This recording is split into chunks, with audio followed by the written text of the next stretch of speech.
오늘 하나님의 말씀은 요한일서 4장 13절에서 21절입니다. 함께 읽겠습니다. 하나님께서 우리에게 성령을 주셨습니다. 이것으로 우리는 우리가 하나님 안에, 하나님께서 우리 안에 계시는 것을 압니다. 그리고 우리는 아버지께서 아들을 세상의 구주로 보내신 것을 보았고, 또한 그것을 증언합니다. 만일 누구든지 예수를 하나님의 아들이라고 고백하면 하나님께서 그 사람 안에 계시고 그 사람도 하나님 안에 있습니다.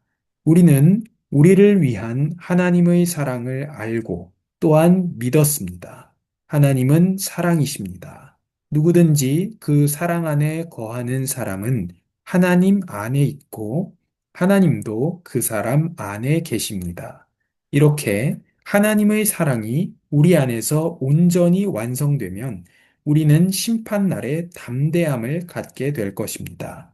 이는 그리스도께서 이 세상에서 사신 것처럼 우리도 이 세상에서 그렇게 행하기 때문입니다. 사랑에는 두려움이 없습니다. 온전한 사랑은 두려움을 내쫓습니다. 두려움은 징벌과 관련이 있기 때문입니다. 두려워하는 사람은 아직 사랑 안에서 온전케 되지 못한 사람입니다.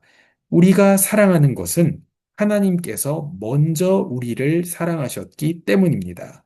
만일 누구든지 하나님을 사랑한다고 하면서 자기 형제를 미워한다면 그는 거짓말쟁이입니다. 보이는 자기 형제를 사랑하지 않는 사람이 보이지 않는 하나님을 사랑할 수 없습니다. 우리가 하나님에게서 받은 계명은 이것입니다. 하나님을 사랑하는 사람은 또한 자기 형제를 사랑해야 한다는 것입니다. 아멘. 하나님, 지금 이 시간 우리가 이 성경의 말씀을 보면서 하나님과 하나님의 우리에게 베풀어 주신 것과 하나님의 우리를 향한 뜻이 무엇인지 알 수 있도록 눈을 열어 주시고, 우리가 주님의 영광을 위하여 말씀을 읽고 듣고 지키며 나누고 증거하는 복된 삶이 되도록 성령께서 빛을 비추어 주시옵소서. 예수님의 이름으로 기도합니다. 아멘. 먼저 사랑하셨기 때문입니다. 사람이 언제 바뀝니까? 이 사람이 잘 안 바뀌잖아요. 이 아주 어린 아이들도 기질이 있어가지고 그 기질은 절대로 안 바뀐다고 합니다. 뭐 절대로 안 바뀌는지는 모르겠지만 아무튼 날 때부터 기질이 있고 그게 잘 안 바뀌는 것은 분명합니다. 결국 지금 막 AI도 만들어가지고 사람들이 막 학습을 시키죠. 근데 얘네가 결국 학습을 해도 뭘 학습하냐면 인간이 만든 걸 학습합니다. 그래서 좋은 AI를 만들려면 좋은 인간들이 되어야 된다. 이런 얘기를 하더라고요. 좋은 인간들이 만든 것들과 작품들을 학습시켜야 좋은 AI가 인공지능이 나오지 않겠느냐. 이런 말을 합니다. 그래서 앞으로 좋은 AI를 만들려면 우리가 좋은 사람들이 돼야 된다. 그런 얘기를 이제 과학자들이 하더라고요.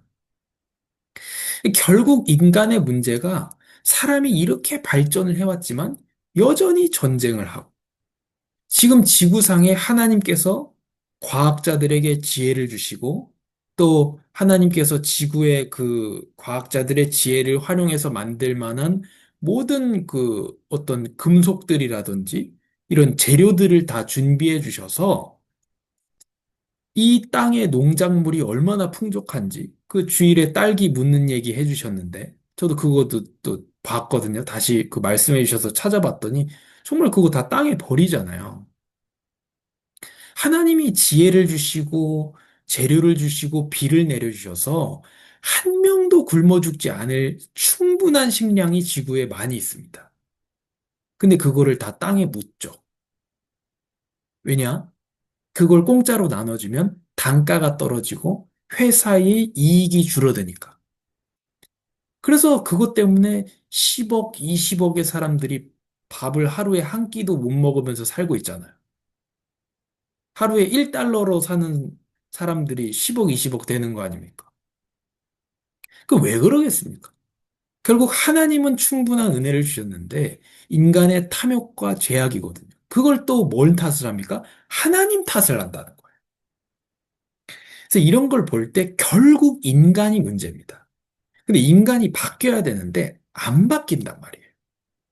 음, 우리도 그렇잖아요. 결국 직장에서의 갈등도 이게 인간 때문에 다 갈등이거든요. 뭐 소나 닭이나 돼지 때문에 우리가 고통을 당하는 게 아니잖아요. 오히려 인간 때문에 소와 닭과 돼지가 고통을 당하지. 그럼 인간이 바뀌어야 되는데 언제 바뀌냐? 사랑을 받을 때 인간이 바뀝니다. 제가 또 가람이를 키우면서 아들을 키우면서 느끼는 건 뭐냐면 사람은 진짜로는 언제만 배우느냐? 언제 배우느냐? 재밌는 것만 배워요. 사람은. 아이도 어른도 마찬가지예요. 재밌어야 배웁니다. 그러면 또 언제 바뀌냐? 사랑받아야 바뀝니다. 그러니까 이게 문제가 심각해요. 인간은 사랑을 받아야 되는데 누가 줘야 될 거 아니에요. 줘야지 받을 거 아니에요. 다 사랑이 필요하다 그래. 이 모든 인간이 다 사랑받고 싶어요. 줄 게 없어요. 자기도 안 받았기 때문에. 여기 인간 문제인데 여기에 하나님이 등장하셔서 복음을 주시고 우리를 먼저 사랑하십니다. 그래서 사랑이 없단 말이에요. 사랑만 들어오면 돼요. 인간 사회의 모든 문제가 사랑이 없어서 그래요. 그래서 디모데후서 전서에 말세에 사랑이 없다. 그리고 뭐랍니까? 무정하다 그래요. 정이 없다.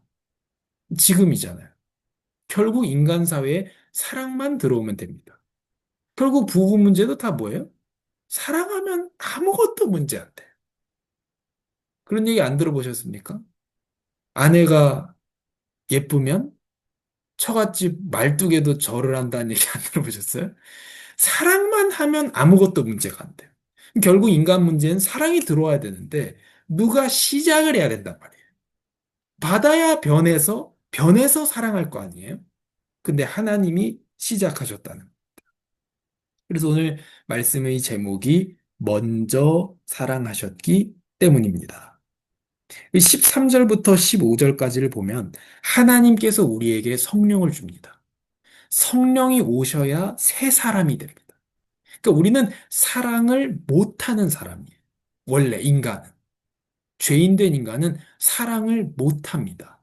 정욕만 있어요. 사랑은 없죠. 그 드라마에 나오는 그거는 그냥 어떤 그런 것들이지 사랑이 아니죠. 성경에서 얘기하는 사랑은 오래 참음. 그런 건 없잖아요. 그러니까 우리는 사랑을 못하는 사람이고 일반적인 그런 사랑만 할 수 있는 사람인데 하나님이 우리에게 사랑할 수 있는 존재로 성령을 주셔서 새 사람을 만들어 주셨습니다. 이것으로 우리가 하나님 안에 있고 성령 받은 사람은 하나님께서 우리 안에 계시다는 것을 알게 됩니다. 그리고 우리는 아버지께서 아들을 세상의 구주로 보내신 것을 보았고, 그래서 복음은 어디서 시작하느냐? 아버지에게서부터 시작합니다. 예수님이 아니고 아버지께서 아들을 세상의 구주로 보내셨습니다. 또 그걸 우리가 증언하는 바죠. 누구든지 예수를 하나님의 아들이라고 고백하는 사람은 하나님께서 그 사람 안에 있습니다. 그래서 예수님을 하나님의 아들이라고 고백하는 사람에게 하나님이 계시고 그 사람도 하나님 안에 있습니다. 그러니까 하나님이 이런 분입니다. 우리에게 성령을 주신 분, 또 아들을 보내어 주신 분, 이 하나님 아버지십니다. 그리고 또 어떤 사람이 하나님 안에 있느냐?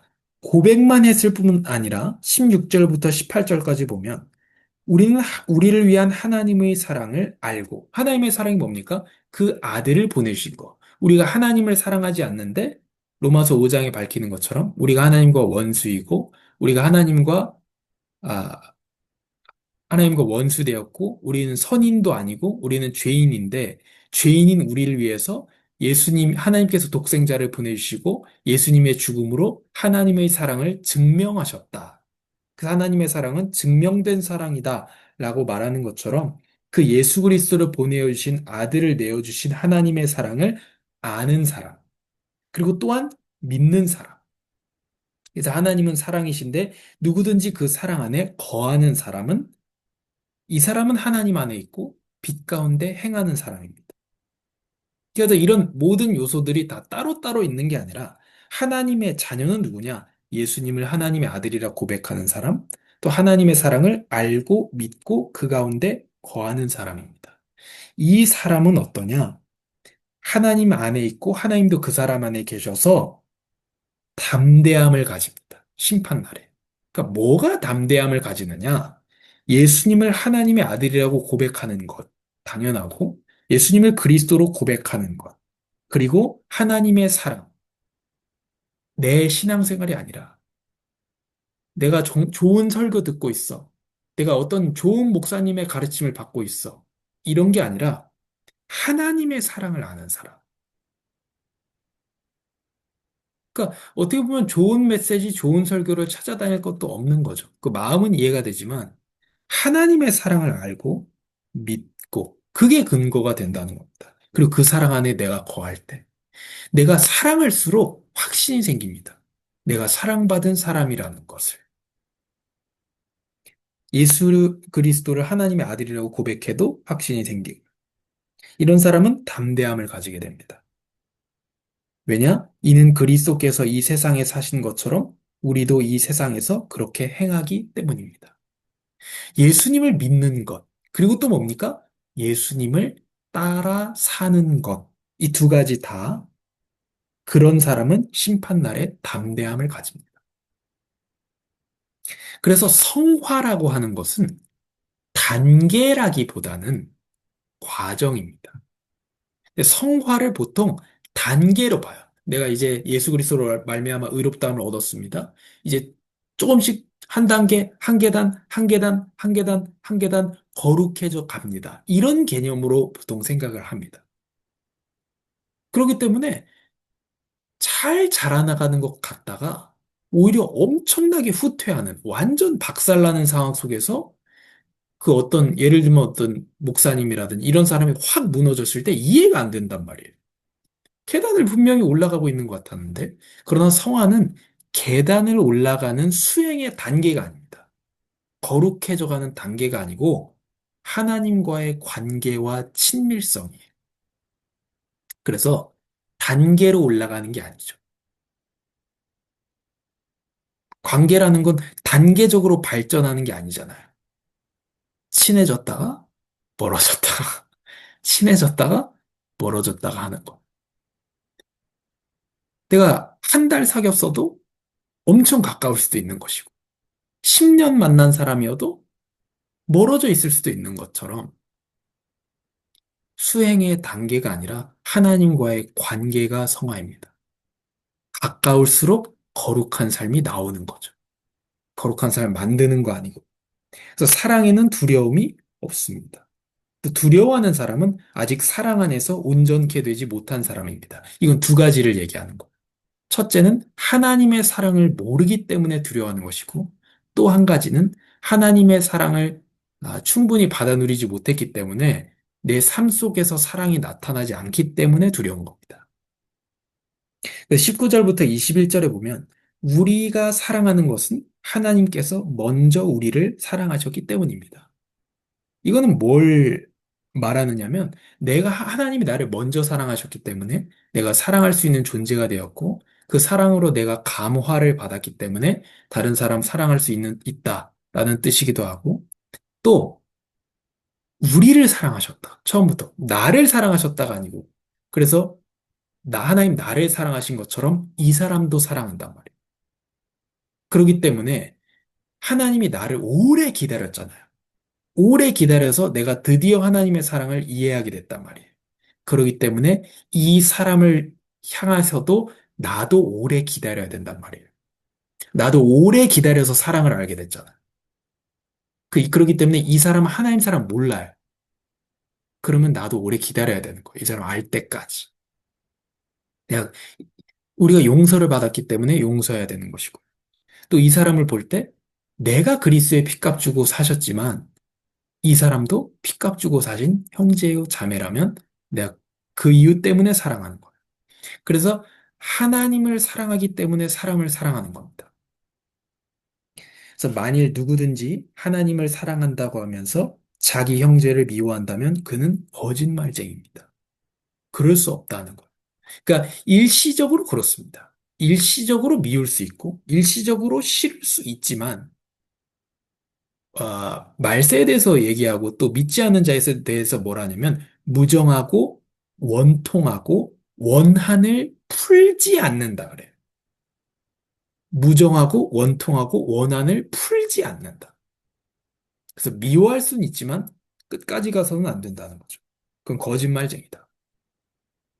보이는 자기 형제를 사랑하지 않는 사람이 보이지 않는 하나님을 사랑할 수 없다고 지금 요한이 단언하고 있습니다. 눈에 보이는 사람도 사랑 못하는데 하나님은 어떻게 사랑하냐. 이렇게 이건 강조해서 표현하는 것이 그 정도로 그러면 하나님은 어떻게 나타납니까? 하나님의 사랑은 어떻게 나타납니까? 형제의 사랑을 통해서 나타납니다. 그래서 사람을 사랑하는 것은 성도의 목적이 아니고요.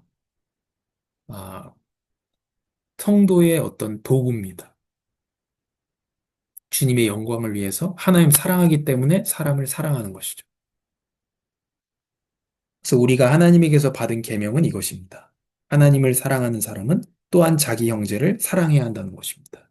그래서 율법이 뭘 얘기합니까? 율법이 폐해진 것이 아니고 예수님이 오셔서 완성됐습니다. 율법은 뭘 말합니까?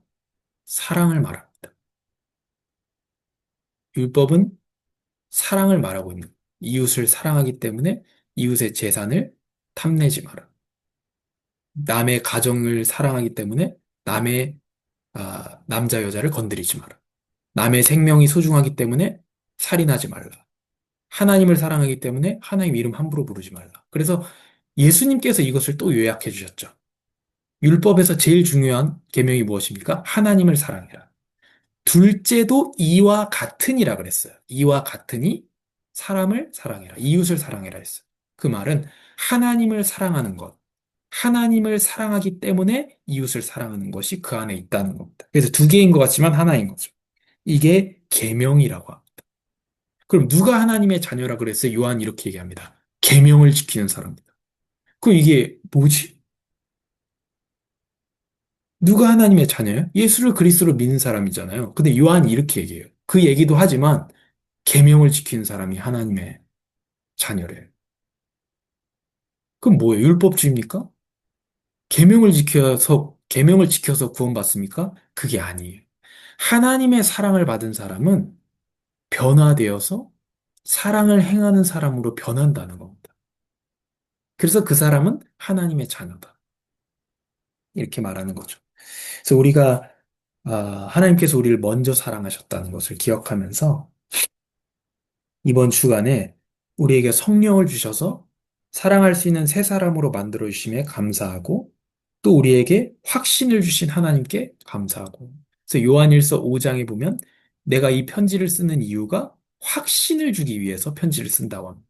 구원의 확신이요. 그리고 우리를 먼저 사랑하여 주심에 감사하고 또 우리가 형제를 미워한 것에 대해서 회개해야 되겠습니다. 심지어 믿지 않는 자라고 할지라도 아, 그 사람이 깨어졌지만 하나님의 형상을 가지고 있습니다.